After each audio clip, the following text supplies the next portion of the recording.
الحمد لله وحده الصلاة والسلام على من لا نبي بعده أما بعد فقد قال الله تعالى في محكمه التنزيل بعد أعوذ بالله من الشيطان الرجيم بسم الله الرحمن الرحيم الحمد لله الذي أنزل على عبده الكتاب ولم يجعل له عوجا قيما لينذر بأسا شديدا من لدنه ويبشر المؤمنين الذين يعملون الصالحات أن لهم أجرا حسنا ماكثين فيه أبدا وينذر الذين قالوا اتخذ الله ولدا صدق الله العظيم.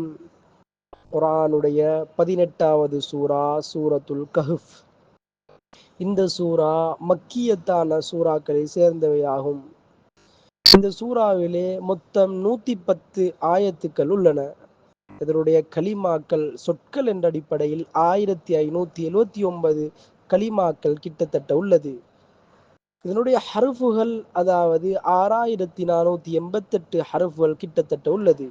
அல்லாஹுடைய பேர் லஃப்துல் ஜலாலா 16 தடவை மீட்டி மீட்டி வருகிறது.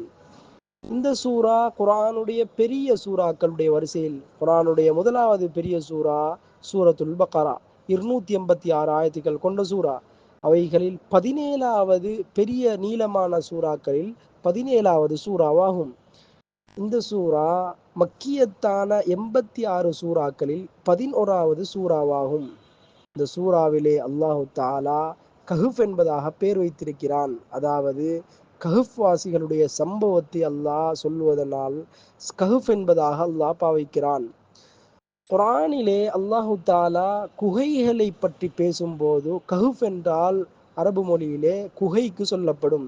ஆனால் குர்ஆனிலே அல்லாஹ் குகையை பற்றி நிறைய இடங்களில் பேசுகிறான். இது ஹுமா ஃபில் கார். ஹிஜ்ரத் போன நேரத்தில் நபி ஸல்லல்லாஹு அலைஹி வஸல்லம் அபூபக்கரும் ஹிரா குகையிலே சௌர் குகையிலே இருந்தார்கள் என்ற விடயங்கள் எல்லாம் அல்லாஹ் குர்ஆனிலே சொல்லும் போது இந்த இடத்தில் அல்லாஹ் கஹ்ஃப் என்பதாக பாவிக்கிறான்.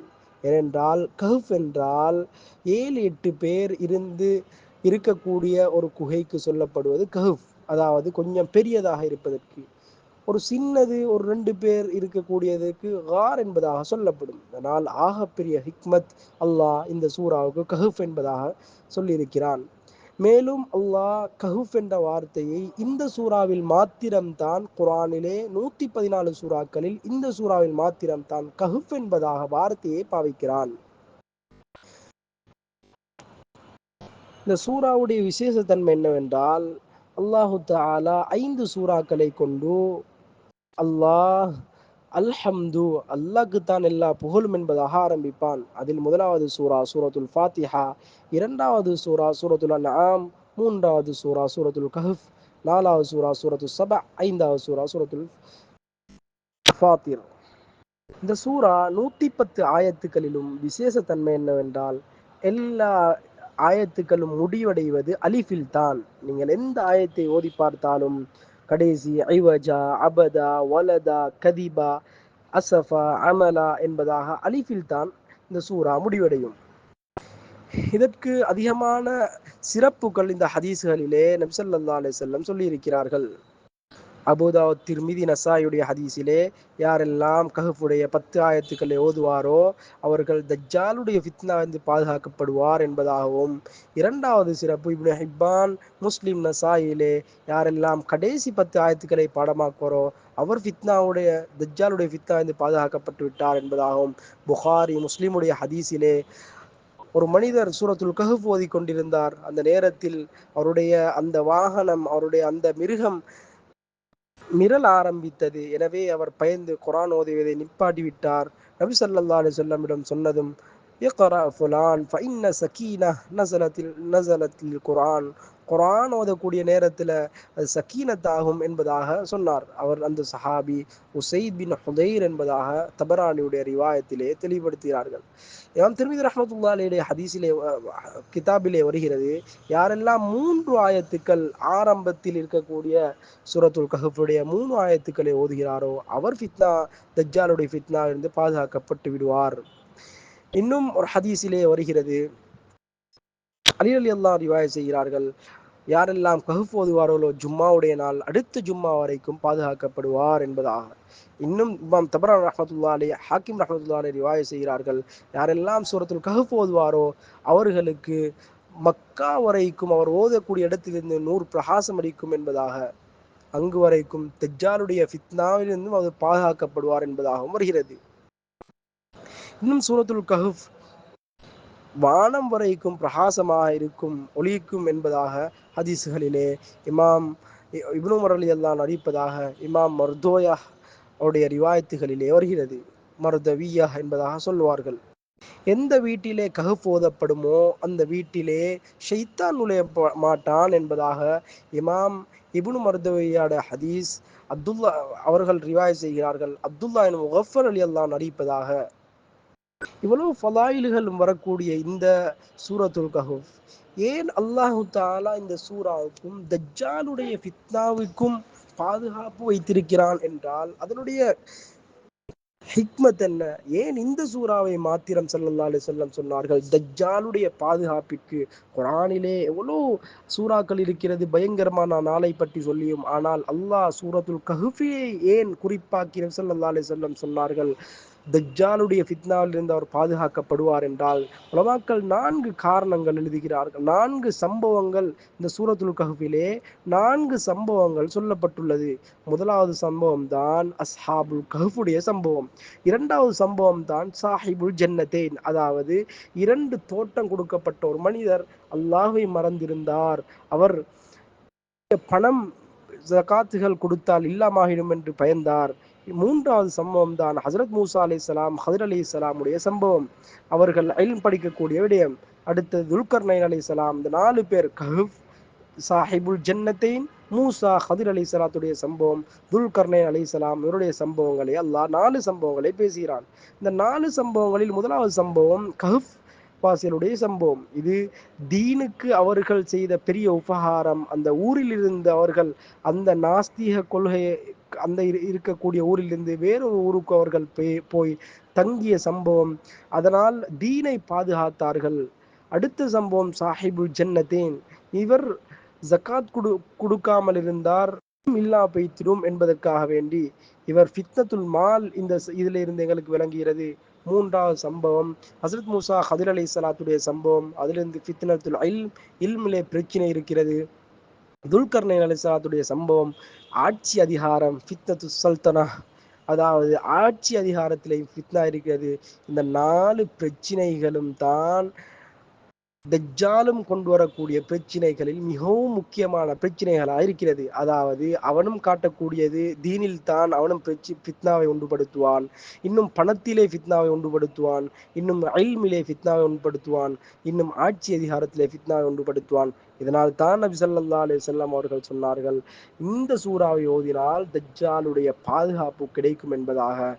ஹதீஸ்களிலே வருகிறது சபபுன் நுசூல், அதாவது ஏன் இந்த சூறா இறக்கப்பட்டது. யகூதிகள் கேட்டார்கள் நபி ஸல்லல்லாஹு அலைஹி வஸல்லம் அவரிடம் போய்த்து, 3 விடயங்கள் நீங்கள் சொன்னால் நீங்கள் தான் நபி என்பதாக. முதலாவது அவர்கள் கேட்டார்கள், கஹ்ஃப் வாசிகளுடைய சம்பவம் உங்களுக்கு தெரியுமா? இன்னும் இரண்டாவது கேட்டார்கள், மூசா ஹதிர் அலைஹிஸ்ஸலாம்.